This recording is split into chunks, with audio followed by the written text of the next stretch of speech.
So hi எல்லாருமே இந்த video பார்த்துருப்பீங்கன்னு நினைக்கிறேன்.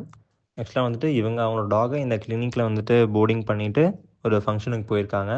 இவங்க போனதுக்கப்புறமா கிளினிக்லேருந்து கால் பண்ணி நீங்கள் சீக்கிரம் வாங்க, உங்கள் டாக் வந்துட்டு உடம்பு சரியில்லை அப்படின்னு சொல்லியிருக்காங்க. ஸோ அவங்க வரும்போதுட்டு டாக் வந்துட்டு இறந்துருக்கு. ஸோ அதனால தான் இவ்வளோ அக்ரெசிவாக அவங்க வந்துட்டு பிஹேவ் பண்ணியிருக்காங்க.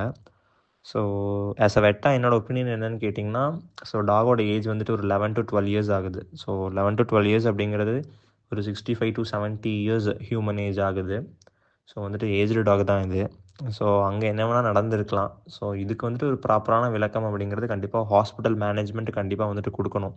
ஸோ அப்போ தான் தெரியும். ஸோ எதுவுமே தெரியாமல் வந்துட்டு நம்ம டாக்டர்ஸ் மேலே அலிகேஷன் வைக்கிறதுங்கிறது வந்துட்டு கண்டிப்பாக கரெக்டாக இருக்காது.